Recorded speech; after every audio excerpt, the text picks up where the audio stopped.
Greetings, fellow targeted individuals. In the past, I've mentioned that I've been harassed by neighbors from this building and the building next to it.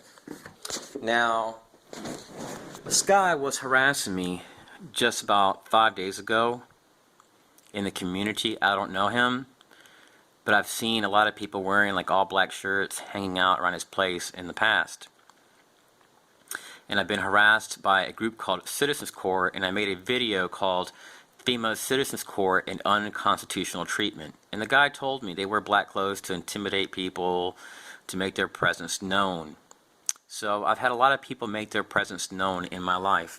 So this guy works right now for Texas Commission on Environmental Quality, and he used to work for Texas Department of Family and Protective Services and Texas Health and Human Services, were his last two previous employers. This guy is also a volunteer with an organization called, let me see, it's called Ciitzens. Bear with me one moment. Here it is, Ciitzens of Austin. Well, the private investigator told me that this nonprofit works with local police doing community policing work. I guess to raise the self-esteem of these homeless people and give them a chance to make them feel a sense of inclusion, which is a good thing. So there are many groups that are tied to this community policing in Austin. There's refugee services, different groups, people that are refugees and immigrants being integrated into this community policing movement. When we have people here that need jobs that are being targeted. So this guy perhaps is a good person. Maybe he's being told something that's false about me. Perhaps I'm being slandered in the community. That's what I believe. But I find it really, really odd that his employer is actually tied to a group. It's called like CAPOG. Let me see, CAP. Let me see. Yeah, here it is. CAPCOG, something like that. I can't even pronounce it. Anyways, they're a regional council tied to Ciitzens Corps. So it's Capital Area Council of Governments. So I don't know if this guy's tied to it. The only thing I know is that I've been harassed by this guy, and that I made a video a while back called Targeted Individual Visits Gang Stalker's Home. So I also encourage people to check out these other videos that I've made, like one called Proof Police Refused to Help and the City and Government Ignore Targets. Another one is called How to Catch Gang Stalkers Guaranteed, where you can see that I've experienced harassment at HEB, and I've complained about this in the past. Let me see here. It's called HEB 223-16, 6:45 p.m. Ciitzens Corps again. So if you look at this video, you will see that I have been through pure hell since I've been here in Austin. I've been harassed in the community. I've been harassed by neighbors systematically. And look at this video, and look at this car, and then also look at my other videos which talk about Ciitzens Corps. So local police were contacted concerning my harassment at HEB in the past. Let me see, scroll down here and just look at Proof Police Refused to Help. Let me see, HEB Incident, Austin Police Department is hiding my complaint. So look at that, and then that was 2 weeks ago. And then a week later, I experienced harassment there again. So these people operate in a very, very covert manner. I encourage people to look at these videos towards the very, very end, and you will see that I'm still experiencing harassment. Police have failed to conduct a proper investigation, in my opinion, and after complaining about harassment at HEB multiple times and it being shown on video footage, they don't want to do anything. They don't want to investigate. There's something going on. So I'm being harassed at times by my neighbors, and most of these people are Hindu. They have a background in the IT field. One of them worked for the Office of Personnel Management, I guess where FEMA's office was at, temporarily during that storm that hit Houston, Texas. So I see, a connection here, maybe with his employer. Maybe I'm being slandered. He works for the Texas Commission on Environmental Quality. I'm sure they're a respectable organization, but they're also involved in public safety work. So they could be signing non-disclosure agreements.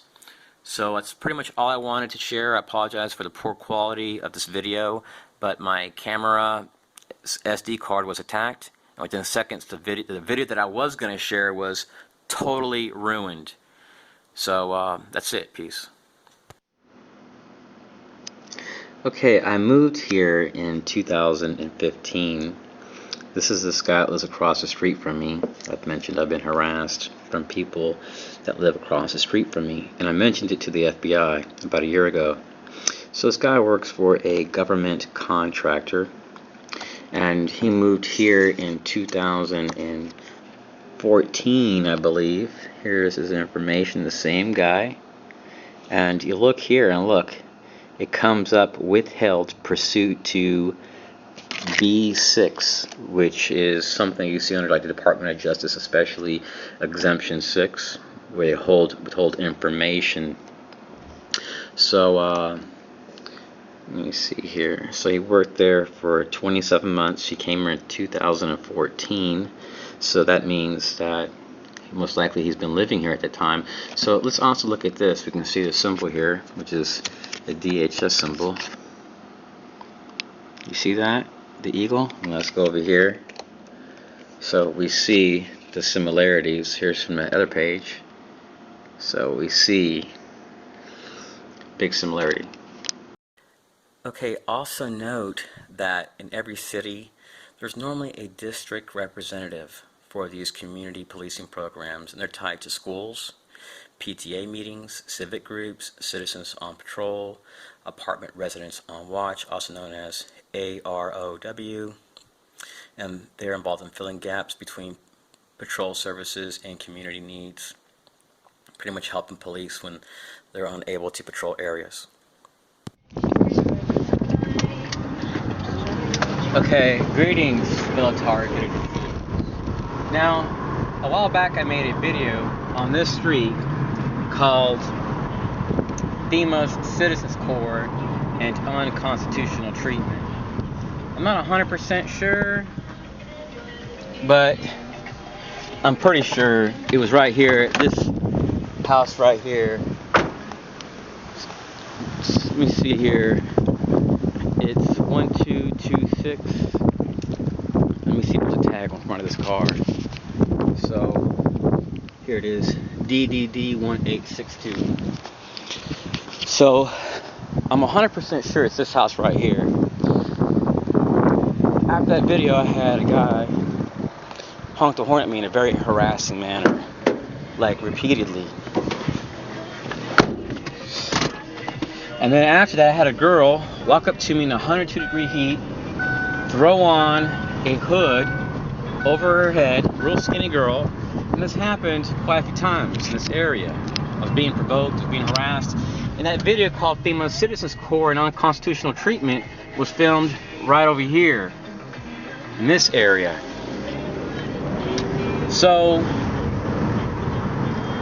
I believe that is the house where this guy was honking the horn at me erratically after making that video. That's pretty much all I wanted to share. I'm not mad, I'm not upset about it, but if anything ever happens to me, I want people to be able to go back and say, hey, this person is sharing possible links to his gang stalking and organized harassment. Greetings, fellow targeted individuals. I forgot to share one more thing. If you're experiencing harassment in a manner which is done repeatedly by a certain group of people, you may want to try to sue also for intentional infliction of emotional distress. It's probably what I'm going to end up using here from here for a little bit longer. There's one organization I'm thinking about suing. It's none of the ones that I've mentioned so far. So that's all I wanted to share. Peace. Now, when we look at this movement based on community policing and community engagement, we always see groups that are tied to Fema, DHS, and other organizations. And we always notice that these fusion centers are tied to our governor's office. A lot of this community engagement is coming from DHS. They'll have a community engagement office.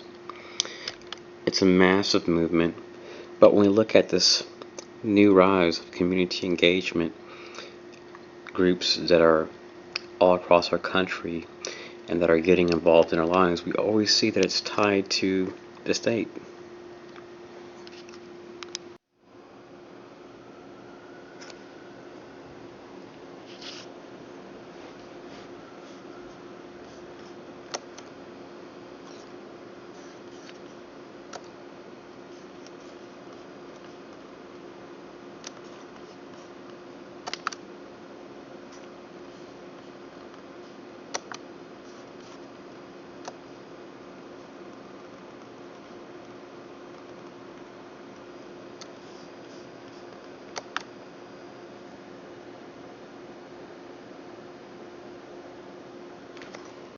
Okay, it says here that ICE prioritizes the removal of public safety and national security threats. Those who have violated our nation's immigration laws, including those who have failed to comply with a final order for removal. And this doesn't really apply for most TIs. Let's keep going on. It says, and those who have engaged in fraud/willful misrepresentation in connection with official government matters. So there are a tremendous amount of women that are African American, even white women, males, people from all nationalities, but predominantly it is mostly minorities that are being targeted. And when we look at the site, it's right here, U.S. Immigration and Customs Enforcement. That's what ICE stands for. That's what the acronym stands for. You know, ICE has the ICE Tips Hotline, which Citizens Corps has on their shirts and logos I've seen in the past in some states. They've removed a lot of the stuff from the internet. It's been scrubbed, but their colors were black and white, and you may find it on some of my videos. So we see that they investigate many different things. Now we know the FBI, the Secret Service pretty much handles this type of stuff, but now this is also being done by immigration. They're doing the work of police. That is like judges doing community policing or asking nurses to do policing work. And actually that's the case for right now in America. We have HHS, which is utilizing its stakeholders, and some of them are nurses, to do community policing work with no badge. So there's many dangerous side effects to this program. It has a negative consequence when we are using ICE to do community policing. Now, this makes sense if we're using it on people that are like illegal aliens, people that are not supposed to be here and are just out here committing crimes. But not just on poor people that are Americans that are just trying to survive. They're not committing no fraud. They're not doing anything wrong. But there are some people that, if they're accused of something wrong, I guess an investigation opens up on them and it never ends. That's what I've heard. And we know that the FBI is tied to ICE. We know that the FBI is working with DHS and other agencies.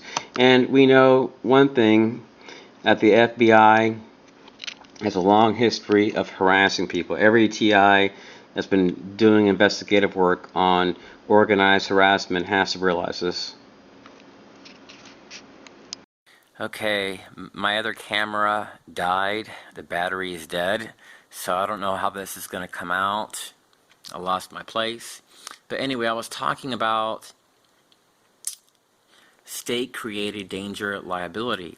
If you're in a situation where you're put in a position of danger, let's say you're being harassed by a group of people, or they're threatening you and harming you, you may want to look at different cases like Kennedy versus Richfield.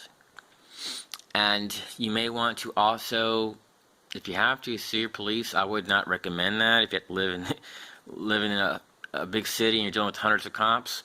But if someone's trying to harm you and it's due to them, then I would sue. Since we're here, let me see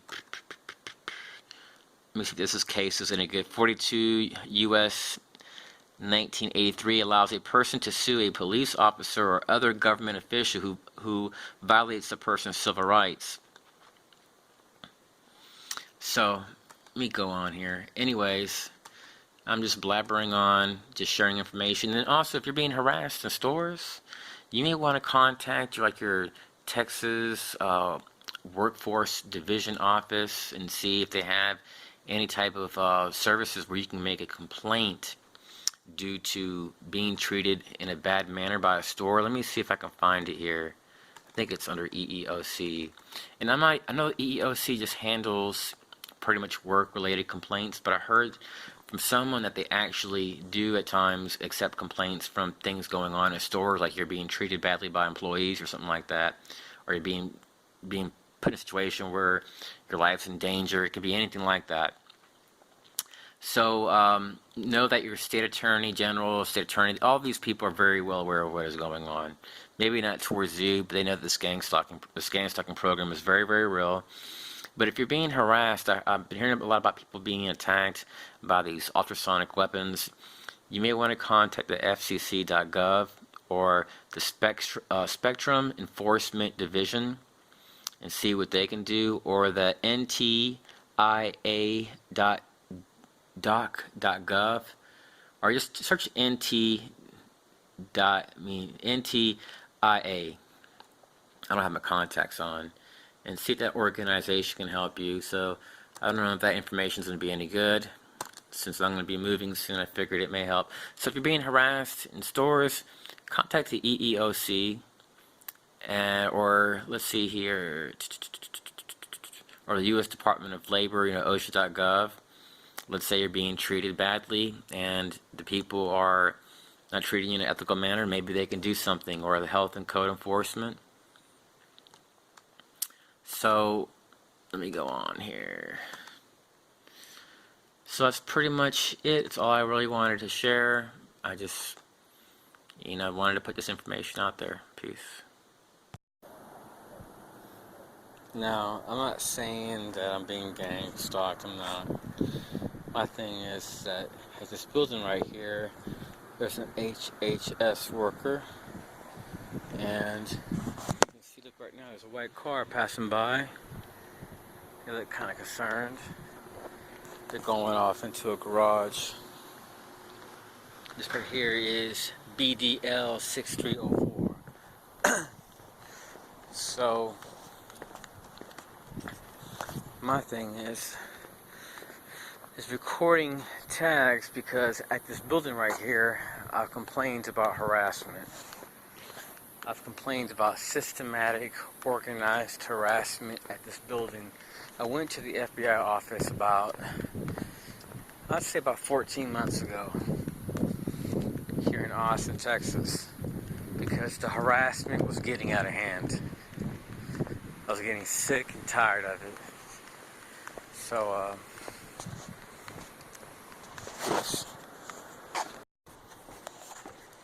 last night at 1:30, I seen a man right here, right in there, whistling. My window's right up there. And they do this specific type of whistling sound. They do it on purpose, and he was standing right here at 1-something in the morning. Now, why in the world would anyone want to do that at that time of day? So, I mentioned a while back that I had an experience where I came out here to get my mail, and this guy came out of his apartment, came right here, started whistling, and walked right back in, which I find to be very, very odd. Now, bear with me one moment, because I'm going to show you his apartment number. And then, the day for yesterday, I showed a bunch of white cars. I don't know if they are people that live here or next door.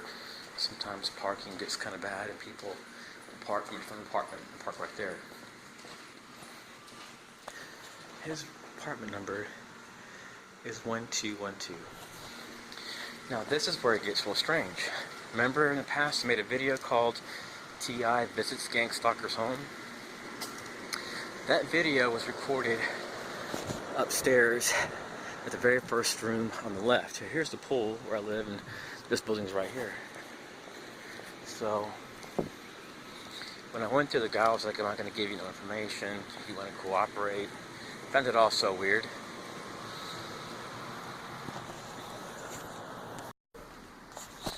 So, while I was going shopping with family at times, I see these people come in the stores with fully loaded backpacks. It was the craziest thing. They would drive new cars sometimes. Most of them had new cars. And they would come inside a store to go shopping with a fully loaded backpack. They wouldn't put anything in it. And this was happening repeatedly, over and over again. So I started thinking about past experiences where I've gone shopping. And I can't recall, out of my 40 years of life, seeing people, exit cars, going into gas stations with fully loaded backpacks. It's extremely odd activity. So these people go in the stores, and then once I pass by, they go shh, and they'd walk out. Sometimes they'll buy one or two items, but this was happening repeatedly. So I bought this device to find hidden devices, and I found a black box underneath my vehicle. I should have saved it because it actually had the name of the company and the serial codes on the back of it. So that was my fault for throwing it away. There's also an area in my car where there is a magnet. It's an actual magnet that's been super glued on my car, and it allows these devices that can be slapped on a person's car just to stay there. A lot of times these GPS devices need a magnet, so they need a magnetic surface.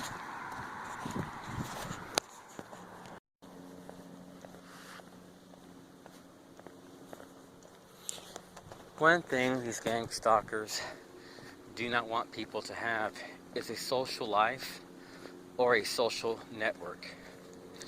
This movement based on gang stalking is done to discredit a target. It's done to keep a target mad 24/7 to the point where they do not like being here. One thing you may encounter if you're a targeted individual, you may start having helicopters fly over your house. I'm talking like 10, 12 feet, where literally leaves, dirt, rocks are flying in your face and your eyes. This happened numerous times while living in Florida. Then I started having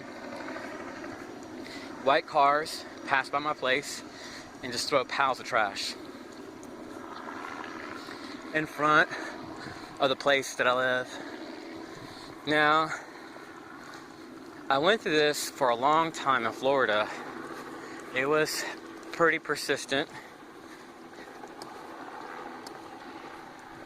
I had neighbors start harassing me.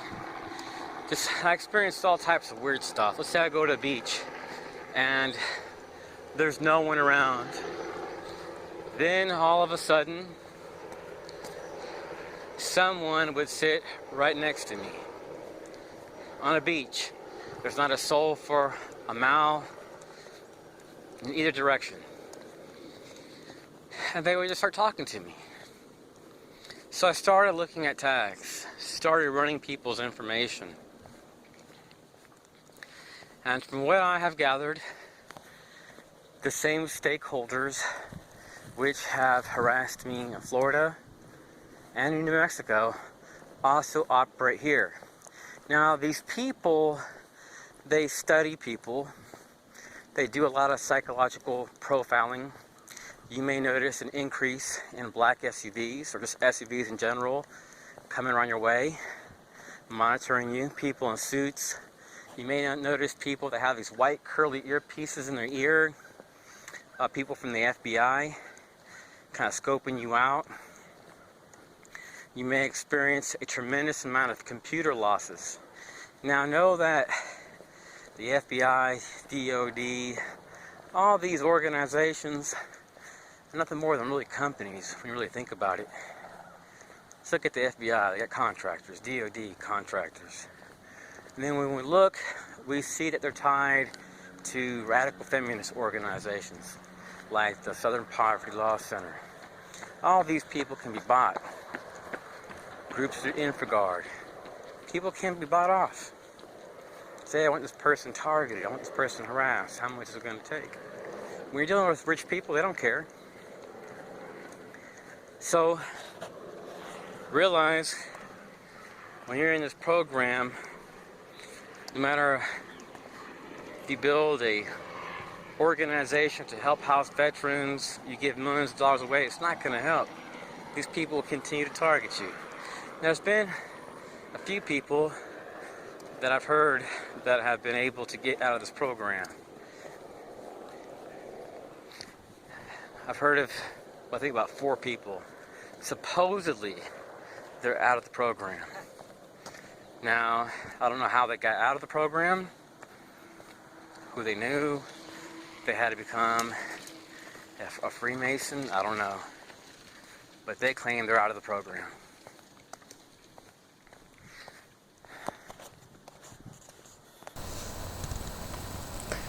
Greetings, fellow targeted individuals.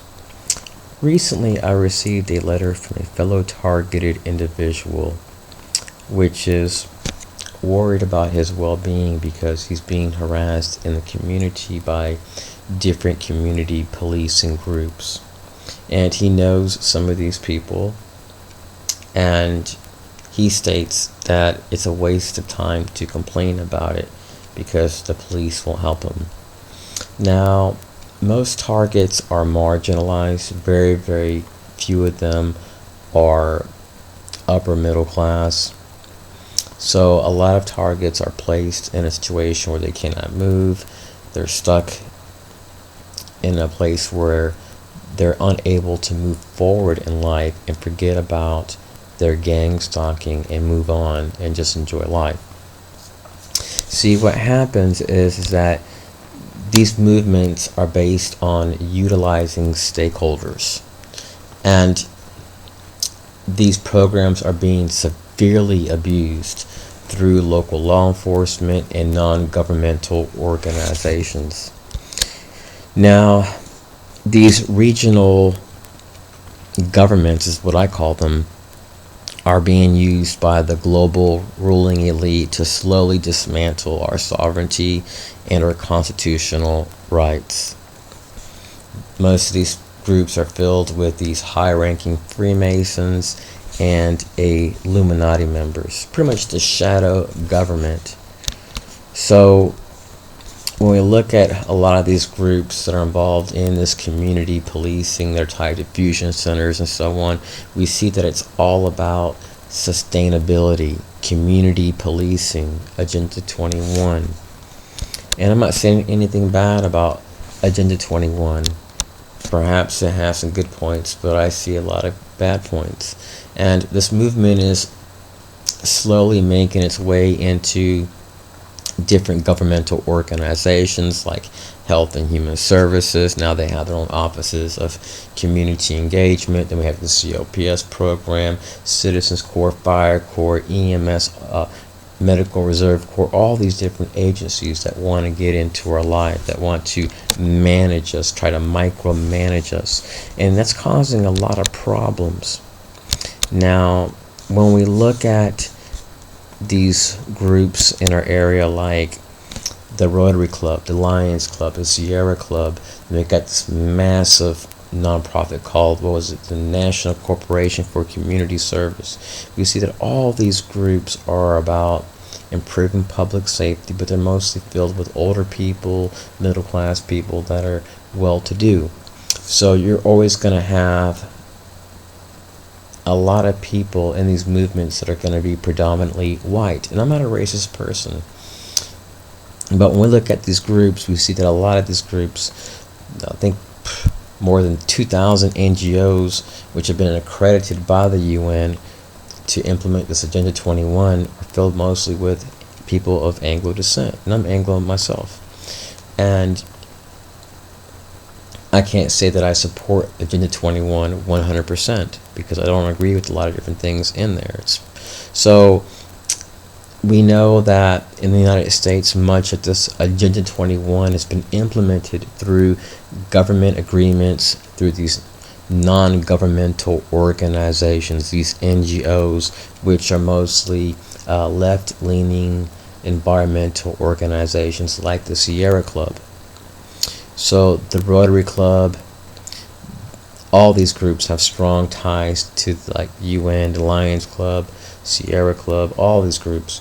So I'm not saying anything bad about these groups, but these groups are involved in community policing in many cities. And see, what happens is, if you move to a place, let me say a small town with 50,000 people, and you have 3 of these groups, and let's say you're being slandered, well, everywhere you go, you could be experiencing NLP tactics, organized harassment, where people make their presence known.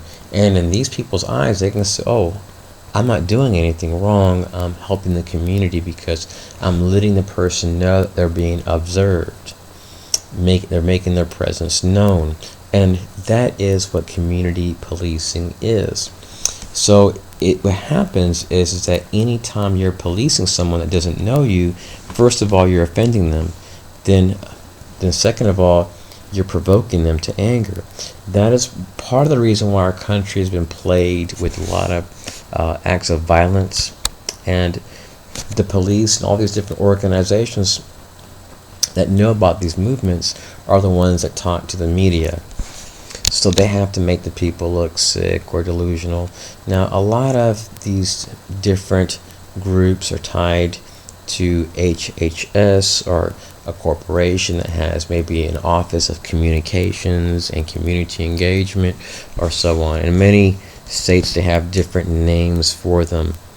So a lot of times they're covered up. But a lot of these different programs are tied to like AmeriCorps and other local groups, which are involved in community policing and community engagement and community revitalization. So most of these programs are federally funded, or they're receiving grant money from some federal or international organization, or they're collecting large amounts of money from many people, which are donors. So a lot of this movement is based to this regionalism here in America. A lot of these regional governments, is what I call them, are training police, networking with police, and working to change our system by encouraging our police to behave more like these intelligence agencies and people infusion centers. So we're going to see a lot of people in the future not trust police because they're not respecting the law. And we're seeing that in many states, where anytime there's a severe abuse of the law, then people start to not trust law enforcement. So these local groups in your area, they're not, I wouldn't say rotten to the core, but anytime you have a bunch of people that are predominantly of Anglo descent and they're Freemasons, a lot of these groups, like the Rotary Club, especially in the South, I would say a good 45% of the people in these groups are all Freemasons, Eastern Star, and groups like that. So they're going to look down on you if you're being slandered in the community and you are a person that's a minority. These groups, they're not going to try to make you feel included in the community, because these groups mostly operate by sending you an invitation, so that way you feel welcomed and that way you get involved. Most of the people in these groups have good intentions. They don't really know what's going on, but the ones that are involved in all this sustainability, these politicians, a lot of them know what is going on. They know about this white glove treatment. They know how to take advantage of people. One person can manipulate hundreds, if not thousands, of people in some of these groups to go out and target and harass someone just by slander. So most of this movement is based on community engagement.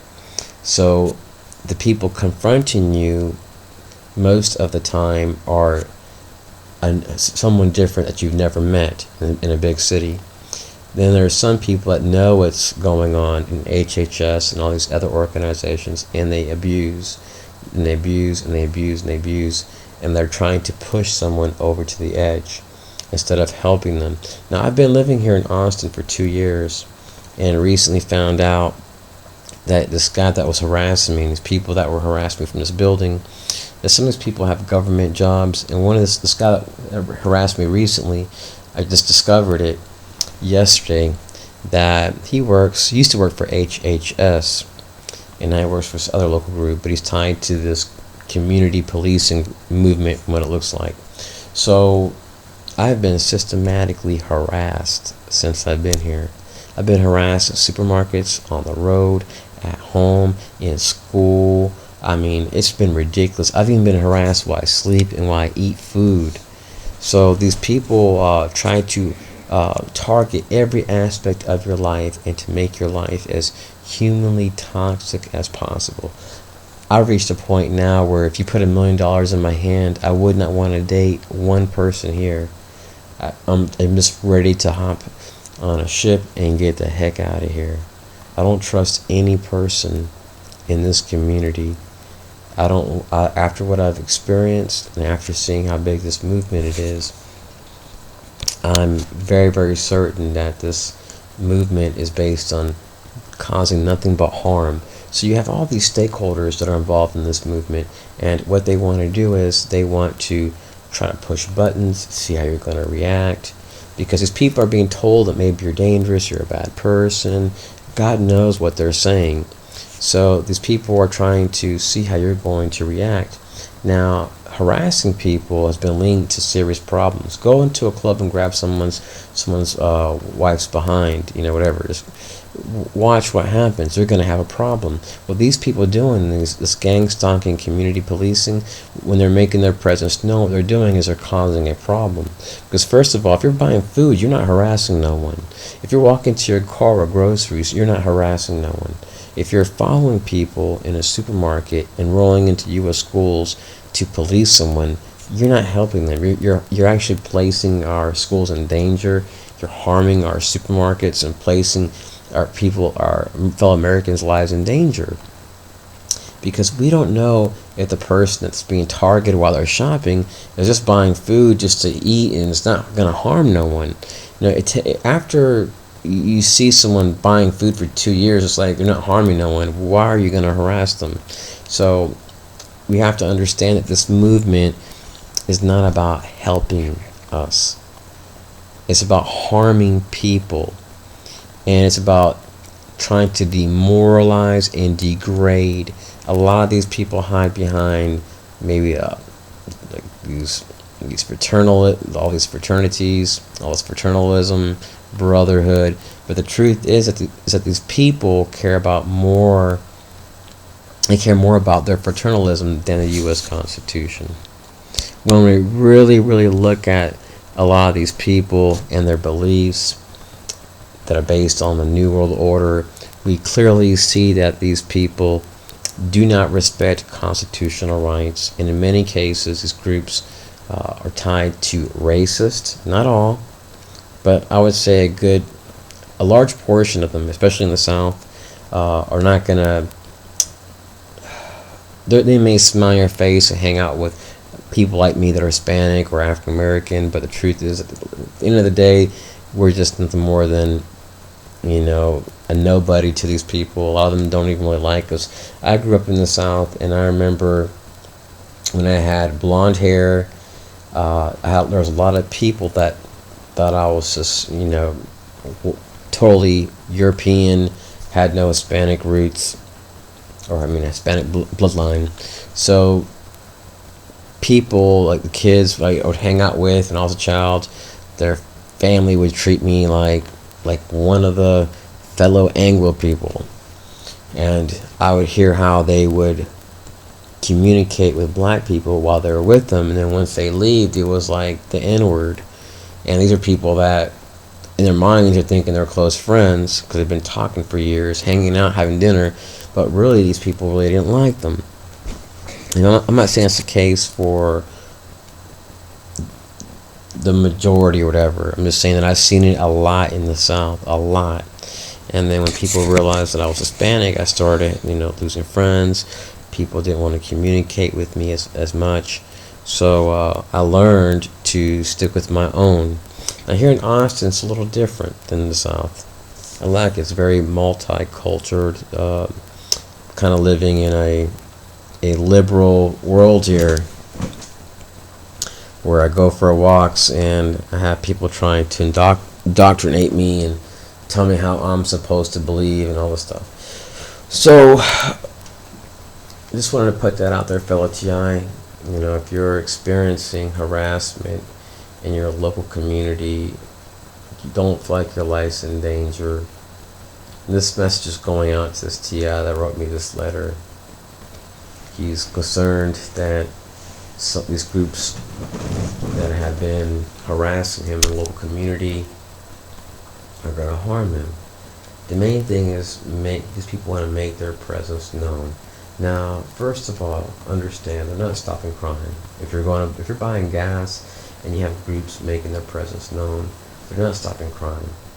If you're buying food and making their presence known, what they're doing is they're harassing. They're not preventing a problem, they're promoting a problem. So remember that your camera on your cell phone, whatever, that's going to be like your best weapon. If you have a camera, record. First of all, you're not harming no one.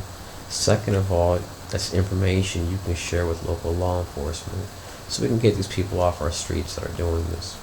Now, know that these groups are being directed at times by police.